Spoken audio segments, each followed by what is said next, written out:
Welcome to Maths with EJD. In this video, I'll be talking about integer linear programming, a kind of introduction to it. Then in another video, I'll actually go through specific methods for taking care of integer linear programming problem. First, can we have an overview of ILP, overview of integer of integer linear programming?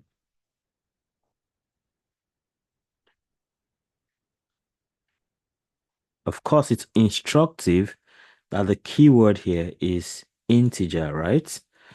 So that's the key thing. Integer linear programming is a mathematical optimization technique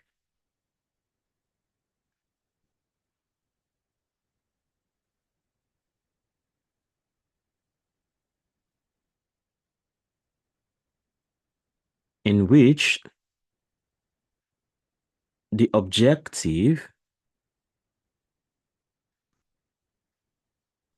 is to find the optimal value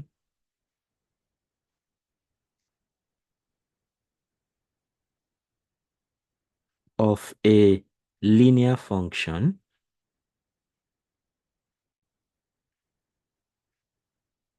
subject to a set of linear constraints.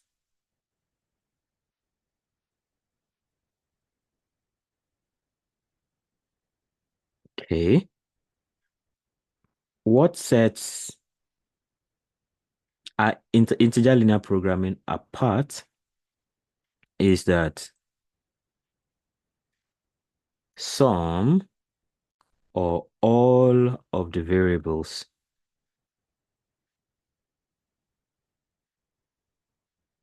are restricted to be integers.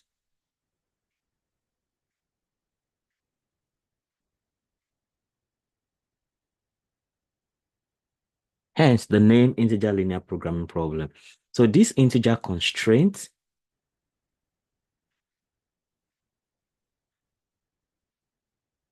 makes integer linear programming particularly useful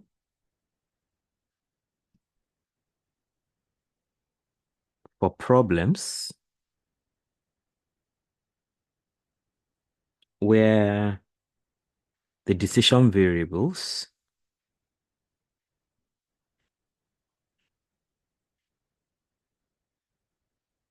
represent discrete items.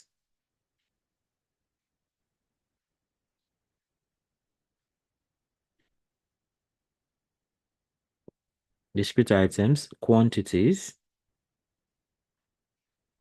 or choices, as in many real world scenarios.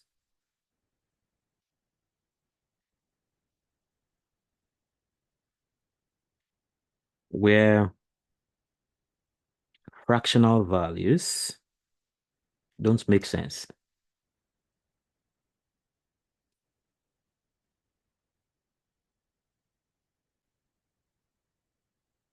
For instance, if you're talking about scheduling doctors in a hospital, you can't be talking about 3.5 doctors or anything like that. It has to be integer, right? So for instance,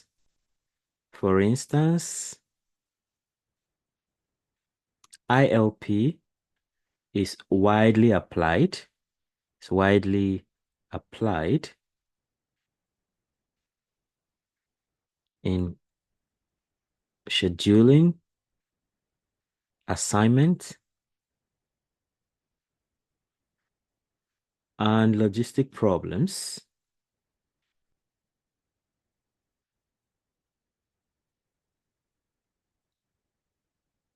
where whole units like people, vehicles, or items are required. So whole units are required. So no fraction is required.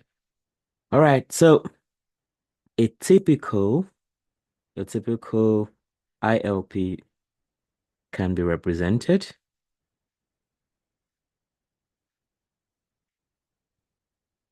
as follows. So you may have to maximize or even minimize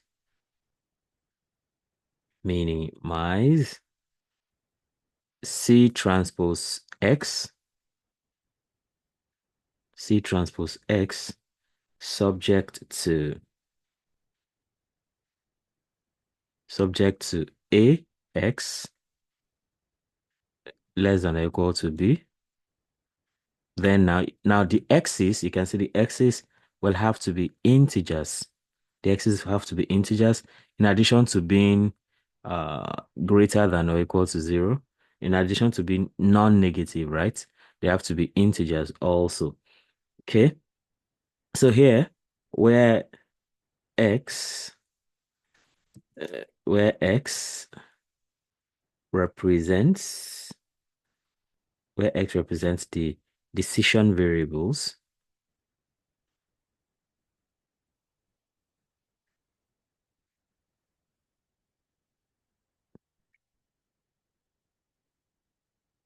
then A is a matrix, the matrix of coefficients coefficients of the constraint B.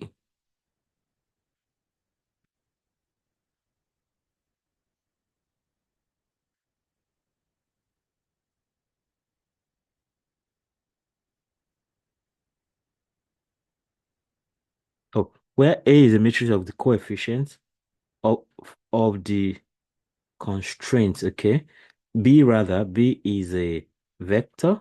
B is a vector of resource limits. And C is the cost or profit vector.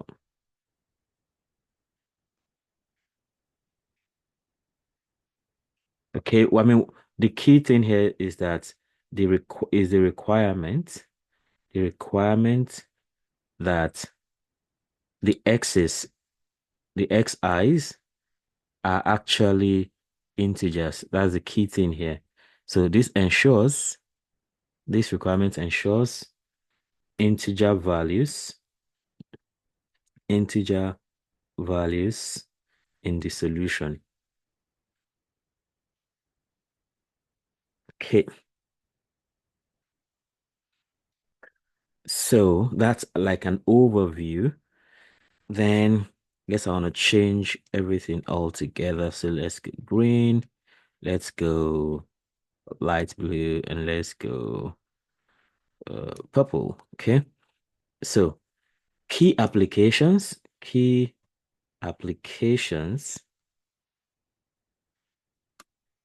of integer linear programming. So what are some key applications? So of course, ILP is versatile, and is used in various industries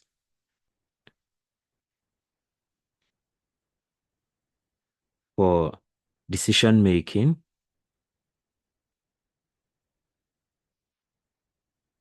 in complex combinatorial scenarios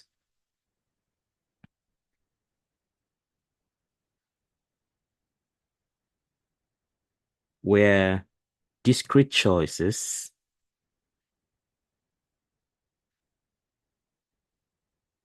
are essential.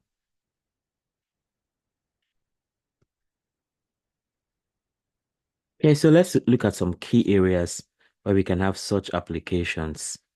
Yes, I want to change this to this. First of all, we have supply chain optimization. Supply chain optimization. So here, integer linear programming helps optimize logistics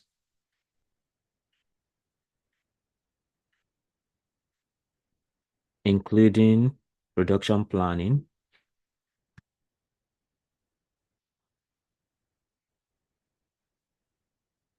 production planning, inventory management,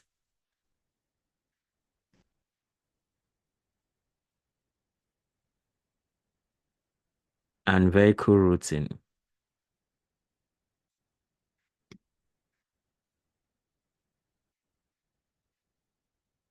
For example, in a warehouse,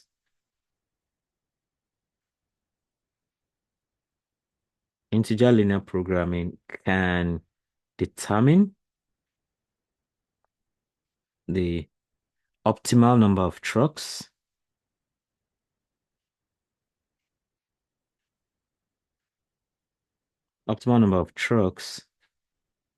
to allocate to different delivery routes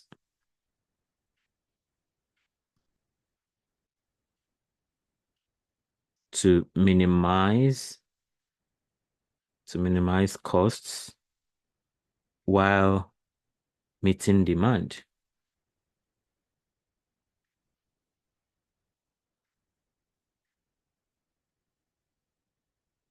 ILP models can also help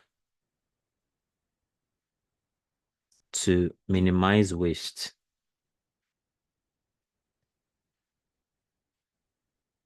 in manufacturing by optimizing the cutting patterns for materials. Okay, that's one area of application, supply chain optimization. Now, let's talk about scheduling and timetabling.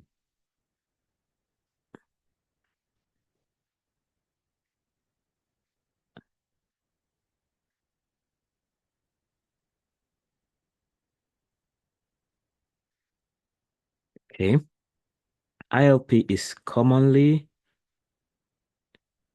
used in workforce scheduling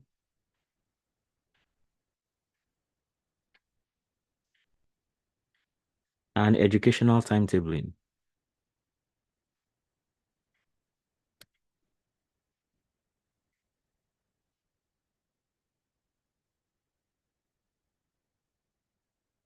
for example, an ILP model could help a hospital optimize the allocation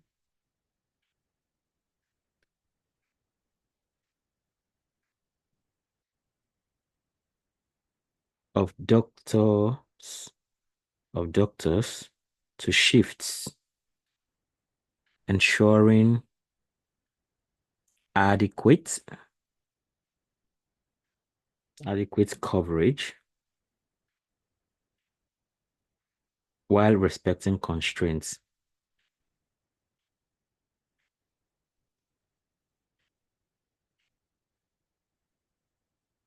like working hours and specializations.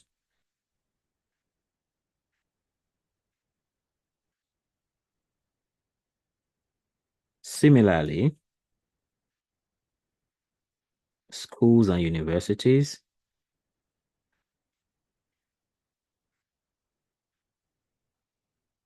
use integer linear programming to create exam schedules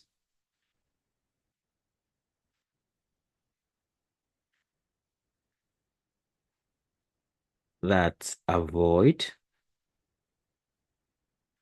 conflicts for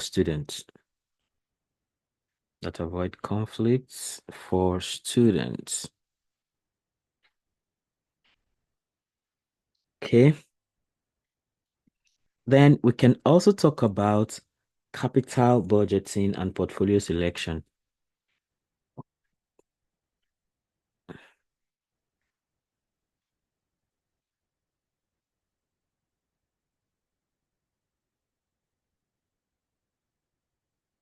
Okay, I guess I want to skip this because I feel that it's even still appropriate in the context of linear programming itself, not necessarily integer linear programming. So let's go to network design, network design, and telecommunications.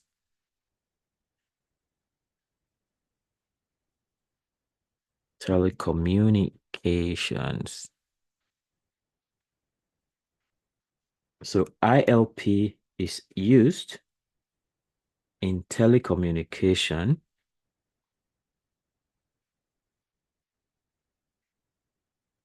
for network design,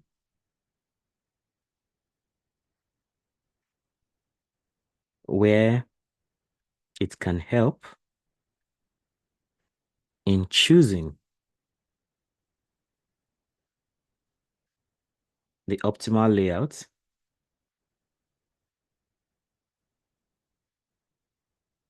of network components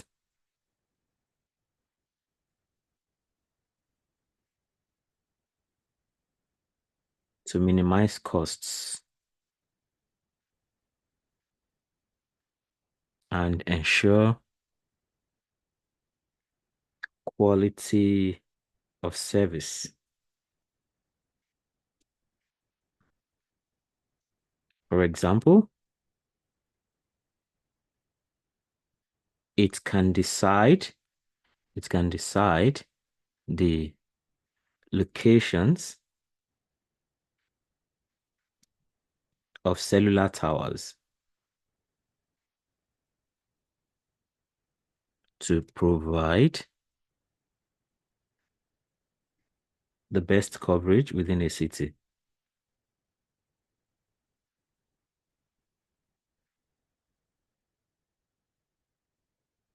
Okay.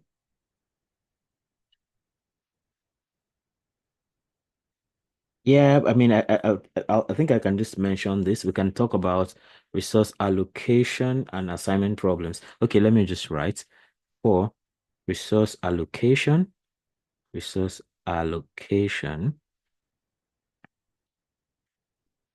and assignment problems.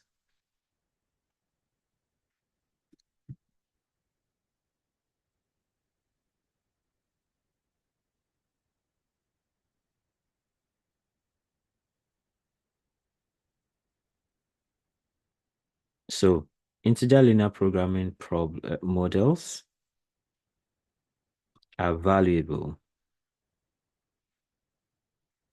in assignment problems,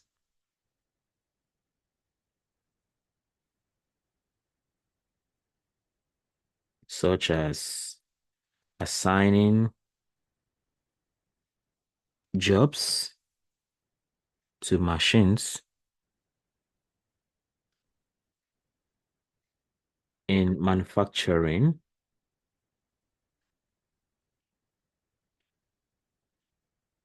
or assigning tasks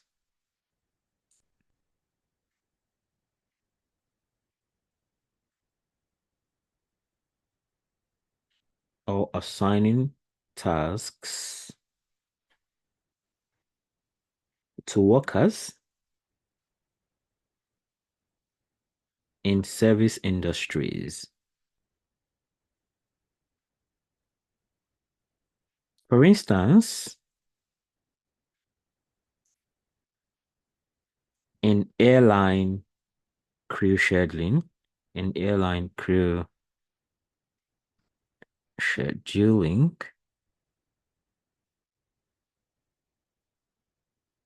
ILP can determine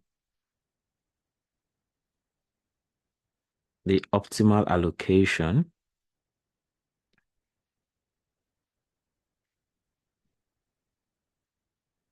of crew members to flights, considering constraints like qualifications, working hours,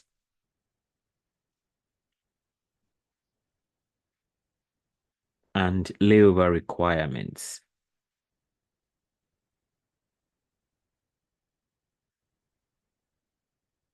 Yeah, so those are very vital use cases for integer linear programming. So can we just see some key differences? Um, I guess I just want to do this in table format. So let's consider key differences between ILP and LP. So key differences between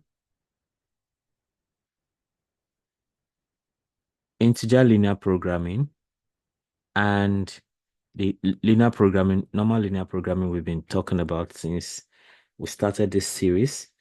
I think I'll go for a table format in this case now. So let's look at the aspect, then we look at ILP, then we look at LP itself. Okay, I guess I want to space out this. So what aspects, how does it look like for ILP, and how does it look like for LP? Okay, so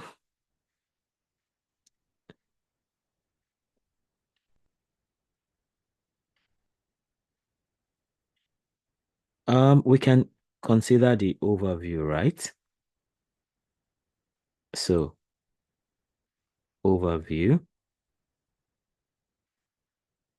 So this is optimization of linear function with, okay, we just have integer constrained variables, integer constrained variables, okay, suited for discrete decision making problems.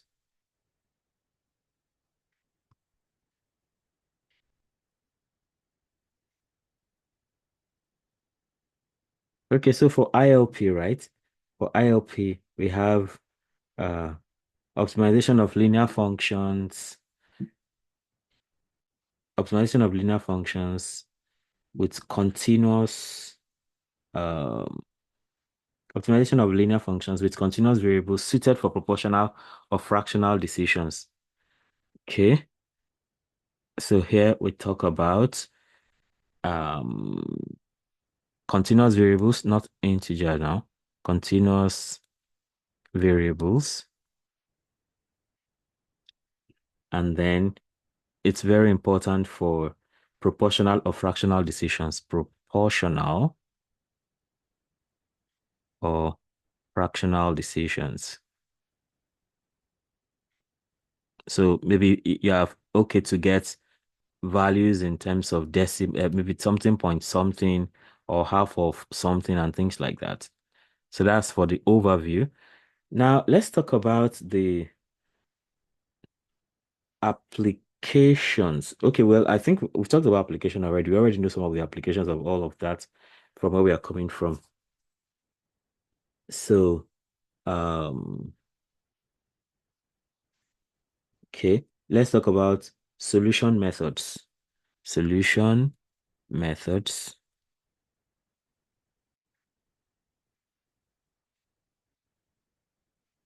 So solution methods. So for ILP, right, we have solution methods like complex, NP hard, complex NP hard, and it is solved by branch and bound, solved by branch and bound. In the next video, I'll be showing you how to, I'll demonstrate how to actually solve using branch and bound. And we also have branch and cut, branch, branch, and cut. Then there is also, we have branch and bound, branch and cut. And there is also cutting planes, cutting planes. So those are some methods for ILP. So for LP itself, we can have polynomial time method, polynomial time. So we have polynomial time, right? And it is solved by simplex. You know, we've done simplex a lot. Solved by or simplex or interior point or interior point methods. So these are some methods of solution for in comparing the two, right? So some methods of solution in each group.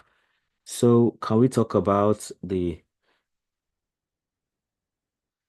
okay, solution characteristics? I think that's also important. Solution characteristics.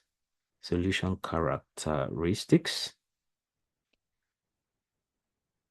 So of course, like we know for ILP, we have discrete solutions suitable for scenarios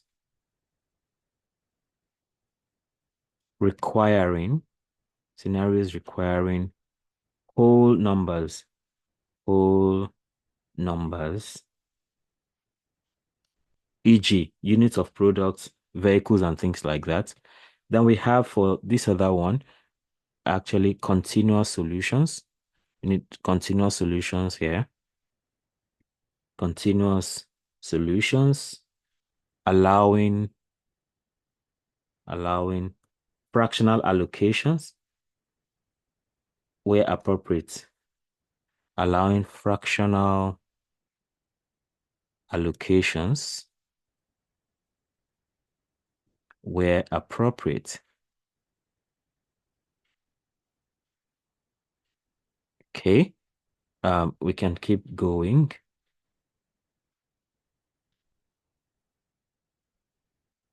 All right, we can talk about computational complexity too, which is really important. Computational complexity.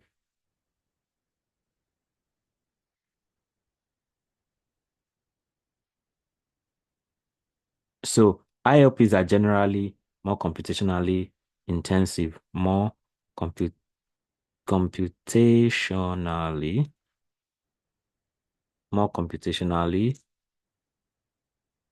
intensive because you have strict constraints due to due to integer constraints. Integer constraints are stricter than proportional constraints. In proportional constraint, anything you get is fine. But for integer constraints, you have to be specific. So more computationally intensive due to integer constraints, limiting, so that will limit scalability for large problems, limiting scalability. So when the problem is really large, it becomes really difficult. Limiting scalability for large problems under ILP, right? Um, but on the other hand, right, we have for LP, it is less computationally intensive, less computationally intensive, at least compared to ILP, less computationally intensive. Okay. Allowing scalability for larger problems. Allowing scalability for larger problems. In fact, we can always use ILP, you know, for instance, even if you want to solve an integer linear programming problem, right? And it's so large. So one thing you may want to do is just relax the constraints, use your normal fractional constraints, and you can now use your result to approximate for the integer linear programming. So on this note, we come to the end of this particular video, introducing us to the idea of integer linear programming problem. So if you have not subscribed to the channel already, you want to do that right away because you have a lot to learn here. Then, of course, hit the notification bell so you can always get alerted each time a new video is released. Don't forget to comment. Let me know if you want me to teach a topic or solve a problem, and like and share so that more people can have access to this great content. See you in the next video. I'll be talking about branch and bound method.